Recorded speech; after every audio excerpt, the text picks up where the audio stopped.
Assalamualaikum warahmatullahi wabarakatuh. Salam sejahtera untuk kita semua. Kami dari kelompok 2 melalui podcast ini ingin menjelaskan tentang ancaman terhadap politik di Indonesia. Sebelum itu, izinkan kami untuk memperkenalkan anggota kelompok kami. Yang pertama, saya sendiri Arya Zakwan Wicaksono. Lalu ada Astri Nur Okta Maharani. Kemudian ada Bevi Alizatun Nisa. Yang terakhir ada Muhammad Aldefran Lauren. Yang pertama, saya ingin menjelaskan apa itu ancaman. Ancaman adalah suatu usaha atau kegiatan yang dilakukan oleh individu atau kelompok tertentu yang berpotensi membahayakan keselamatan individu atau kelompok lain. Pendapat yang lain mengatakan ancaman adalah setiap kegiatan atau usaha baik yang dilakukan di luar negeri atau dalam negeri yang dinilai bisa membahayakan kedaulatan negara maupun keutuhan wilayah negaranya serta keselamatan segenap bangsa dan negara. Menurut seorang ahli bernama Truits, ancaman adalah terjadinya situasi penting yang ada pada sebuah perusahaan maupun yang lainnya di mana di dalamnya sedang tidak menguntungkan. Tujuan dari ancaman ini adalah untuk mengubah tatanan suatu bangsa dan negara yang awalnya damai menjadi berantakan dan hancur. Untuk itu dibutuhkan adanya persatuan dan kesatuan dalam menyelesaikan berbagai macam ancaman yang terjadi. Kemudian kita akan membahas salah satu bentuk dari ancaman, yaitu ancaman terhadap politik. Nah, apa itu ancaman terhadap politik? Jadi, ancaman di bidang politik adalah ancaman yang dapat bersumber dari luar negeri maupun dalam negeri. Dari luar negeri, ancaman di bidang politik dapat dilakukan oleh suatu negara dengan melakukan tekanan politik terhadap Indonesia. Selanjutnya, kita membahas kedudukan politik di Indonesia. Nah, dalam sejarah perjuangan bangsa, ketahanan bangsa Indonesia telah teruji. Bangsa Indonesia mampu mengusir penjajahan Jepang, Belanda, menghadapi GAM, dan sebagainya. NKRI tetap berdiri karena memiliki daya tahan dalam menghadapi ancaman tantangan, hambatan, dan gangguan atau ATHG. Namun, ancaman ketahanan nasional di bidang politik saat ini tentu bukan lagi harus mengusir penjajah, karena ancaman ketahanan nasional pun terus berkembang sesuai zaman. Saat ini, bangsa Indonesia menghadapi permasalahan KKN, kemiskinan, konflik para petinggi negara, pengangguran, konflik SARA, pelanggaran HAM, SDM yang rendah, dan sebagainya. Dan justru hal inilah yang sangat mengancam kedudukan ketahanan nasional bangsa Indonesia. Adapun ketahanan politik yang harus diperjuangkan terbagi menjadi dua, yaitu yang pertama adalah ketahanan politik dalam negeri dan yang kedua ketahanan politik luar negeri. Nah, berikut ini dua prinsip politik yang ada di Indonesia. Yang pertama, politik dalam negeri. 1. Sistem pemerintahan berdasarkan hukum, tidak berdasarkan kekuasaan yang bersifat absolut dan kedaulatan di tangan rakyat. 2. Dalam kehidupan politik dimungkinkan terjadinya perbedaan pendapat. Namun perbedaan tersebut bukan menyangkut nilai dasar, sehingga tidak antagonis yang menjurus ke arah konflik. Yang ketiga, kepemimpinan nasional diharapkan mampu mengakomodasikan aspirasi yang hidup dalam masyarakat dengan tetap memegang teguh nilai-nilai Pancasila. Yang keempat, terjalin komunikasi timbal balik antara pemerintah dan masyarakat, antar kelompok kepentingan dan golongan-golongan untuk mewujudkan tujuan nasional. Yang kedua, aspek politik luar. Nah, aspek politik luar ini, poin pertama adalah hubungan politik luar negeri ditujukan untuk meningkatkan kerjasama internasional di berbagai bidang atas dasar saling menguntungkan. Yang kedua, politik luar negeri dikembangkan berdasarkan skala prioritas dalam rangka meningkatkan persahabatan dan kerjasama antar negara berkembang dan negara maju dengan kepentingan nasional. Kerjasama antar negara ASEAN dalam bidang sosial, ekonomi dan budaya, iptek dan kerjasama dengan negara non-blok. Yang ketiga, citra positif bangsa Indonesia perlu ditingkatkan melalui promosi, diplomasi, lobi internasional, pertukaran pemuda, dan kegiatan olahraga. Nah, yang terakhir, perjuangan bangsa Indonesia untuk meningkatkan kepentingan nasional seperti melindungi kepentingan Indonesia dari kegiatan diplomasi negatif negara lain dan hak WNI di luar negeri perlu ditingkatkan. Oke, berikutnya ada macam-macam ancaman politik nih, baik yang ada di dalam negeri maupun yang ada di luar negeri. Nah, yang pertama ini ada ancaman politik di dalam negeri. Nomor satu itu ada korupsi. Nah, kalian tahu nggak sih korupsi itu apa?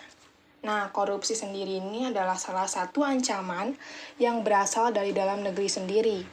Seperti yang kita ketahui, apabila di Indonesia sendiri masih banyak para pejabat yang memang menyalahgunakan kekuasaan mereka hanya demi mencari keuntungan semata untuk pribadi dengan cara korupsi. Korupsi yang mereka lakukan ini sangatlah merugikan bagi bangsa dan negara. Yang pertama, karena itu ialah uang rakyat yang seharusnya digunakan untuk membangun infrastruktur negara. Akan tetapi karena uang itu mereka ambil, tentu saja pembangunan yang ada di Indonesia menjadi terhambat. Karena dana yang seharusnya dipakai untuk membangun telah diambil oleh pejabat yang seharusnya mengurus. Hal seperti korupsi ini dapat menghambat kemajuan bangsa dan bisa merugikan negara dalam jumlah yang sangat besar. Nomor 2 adalah konflik SARA yang dikaitkan dengan politik. Nah, seperti yang kita ketahui, kan di Indonesia itu mempunyai berbagai macam suku, ras, dan agama kan? Nah, Indonesia ini adalah salah satu negara yang Bhinneka Tunggal Ika, sehingga banyak sekali budaya yang berbeda. Akan tetapi, yang ironis di Indonesia sampai saat ini, banyak sekali konflik yang tercipta akibat perbedaan agama dan juga suku yang didalangi oleh bidang politik. Nomor 3 adalah penurunan paksa pemerintahan. Masalah atau ancaman politik yang berasal dari dalam negeri yang selanjutnya ialah penurunan paksa pemerintahan. Di Indonesia sendiri nih, pernah ada kasus besar-besaran di mana warga berusaha menurunkan Presiden Soeharto. Nah, pada masa saat itu, kondisi Indonesia menjadi tidak kondusif dalam berbagai bidang, misalnya ialah bidang ekonomi, bidang politik, dan lain-lain. Belajar dari pengalaman beberapa tahun silam, dapat dibilang kejadian penurunan paksa satu pemerintahan itu ialah salah satu ancaman politik yang dapat terjadi di dalam negeri. Dan yang terakhir itu ada nomor 4, yaitu isu-isu politik. Ancaman politik yang keempat dan dapat berpotensi menggoyahkan masyarakat ialah isu-isu politik. Nah, isu-isu politik ini beragam sekali jenisnya. Ada yang mencuat saat pemilu terjadi sehingga memecah beberapa kubu politik. Kemudian ada isu-isu politik mengenai pejabat dan juga pemerintahan tertentu, dan masih banyak lagi. Isu politik yang muncul itu biasanya akan mencuat juga disertai dengan beberapa aksi seperti demo yang dilakukan oleh masyarakat. Hal-hal seperti isu politik yang mungkin tidaklah jelas simpang siurnya ini mungkin akan memecah persatuan dan juga kesatuan bangsa Indonesia. Oke, kita lanjut yang kedua nih. Nah, yang kedua ini ada ancaman politik dari luar negeri. Nomor 1 itu adalah terorisme. Salah satu ancaman yang sangat berbahaya dan juga bisa mengganggu bangsa ialah terorisme. Sebenarnya terorisme ini juga banyak yang berasal dari dalam negeri sendiri. Akan tetapi, baru-baru ini yang menjadi populer dan juga mengkhawatirkan negara-negara di dunia ialah kelompok terorisme dari luar negeri yaitu ISIS. Nomor 2 adalah negara lain yang ikut campur masalah internal Indonesia. Ancaman politik itu tak lain dan tak bukan ialah jika negara lain ikut campur dengan masalah internal yang dialami Indonesia sendiri. Misalnya seperti urusan hak asasi manusia yang ada di Indonesia, kemudian pemilihan umum, dan juga masalah hukum yang seharusnya menjadi permasalahan Indonesia dan harusnya diselesaikan sendiri oleh pemerintahan Indonesia yang berwenang. Sebagai materi penutup, saya akan menjelaskan strategi ancaman politik dan contoh kasus ancaman di bidang politik. Contoh kasus ancaman di bidang politik yang pertama, politik uang atau money politics. Kasus korupsi yang marak terjadi pada pemilu 2014 kemarin Banyak partai politik yang melakukan politik uang ini dengan cara konvensional, yaitu dengan memberikan sejumlah uang maupun barang. Yang kedua, politik SARA. Politik SARA adalah politik yang mengeksplorasikan perbedaan agama dan etnis, bahkan ideologi. Contoh kasusnya adalah puluhan orang yang mengaku warga Lenteng Agung, Jakarta Selatan, berdemo menolak Lurah Susan dengan alasan agama. Lurah Susan yang dilantik sebagai Lurah Lenteng Agung baru-baru ini merupakan produk kebijakan lelang lurah dari Gubernur DKI Jakarta, Jokowi. Penolakan atas Lurah Susan atas alasan agama sangatlah tidak tepat. Yang ketiga, politik oligarki.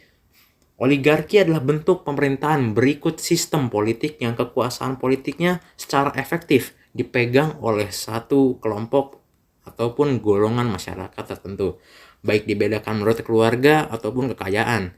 Ini merupakan pelanggaran tentunya dalam hal demokrasi. Demokrasi ini memiliki dua dimensi. Sebagai kasus contohnya, berkaitan dengan kasus suap yang ditujukan kepada Ratu Atut dan adiknya, Tubagus, yang ternyata memiliki dinasti politiknya sendiri. Di antaranya, kakak Tri Atut menjadi wali kota Serang, dan anak tirinya Hervani yang menjadi wakil Bupati Pandeglang. Hal ini menimbulkan kontroversi karena sistem politik di Banten tidak lagi murni atas nama demokrasi. Yang keempat, penyerangan batas wilayah negara. Kasus Ambalat. Ambalat adalah blok laut yang terletak di Laut Sulawesi dan Selat Makassar, di dekat perpanjangan perbatasan darat antara Sabah Malaysia dan Kalimantan Timur. Persoalan klaim dimulai saat adanya perjanjian tapal batas kontinental Indonesia yang ditandatangani oleh Indonesia dan Malaysia. Namun, Indonesia akhirnya melihat hal tersebut sebagai ekspansi terhadap wilayah Indonesia dan mengurangi kedaulatan NKRI. Strategi menghadapi ancaman politik. Sebagai warga Indonesia, kita juga bisa mencegah atau meminimalisir ancaman politik itu, sehingga kestabilan di Indonesia tercapai dan kondisi Indonesia akan tetap kondusif.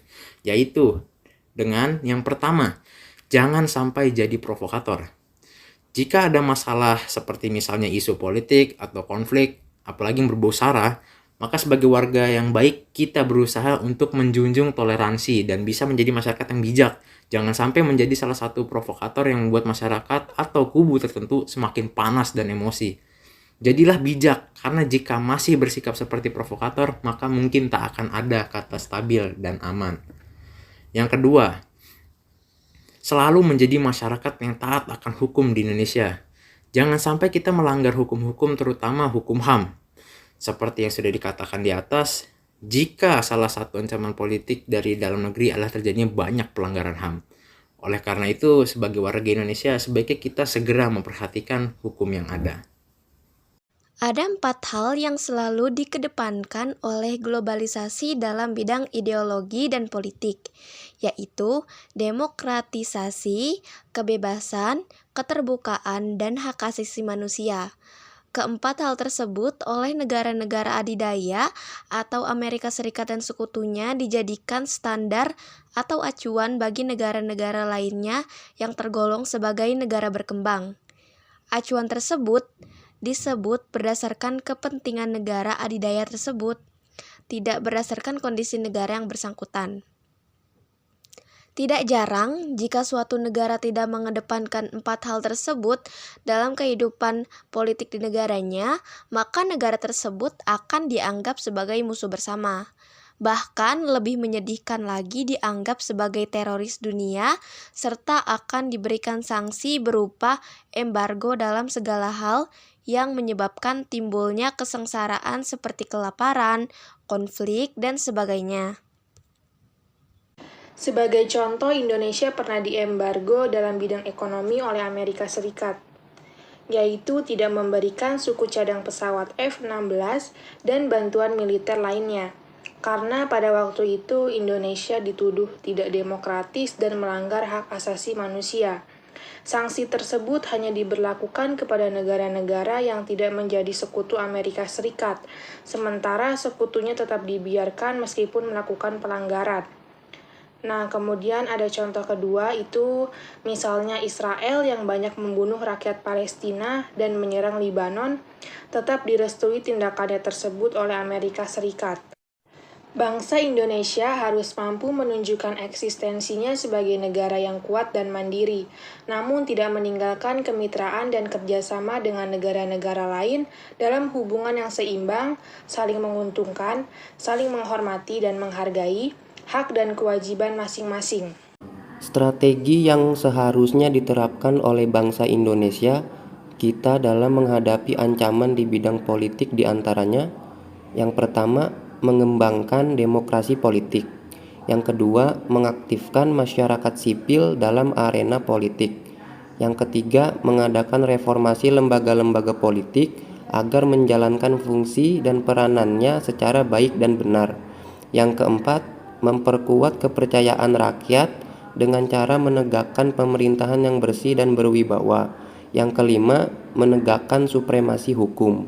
Yang keenam, memperkuat posisi Indonesia dalam kancah politik internasional. Cukup sekian podcast PPKN pada hari ini. Semoga materi yang kami sampaikan dapat menjadi wawasan baru bagi penonton dan sekaligus memotivasi untuk menjaga kedaulatan NKRI. Terima kasih banyak atas perhatiannya. Kami dari kelompok 2 kelas 11 IPA unggulan 2 mohon pamit undur diri. Wassalamualaikum warahmatullahi wabarakatuh. Sampai jumpa lain waktu.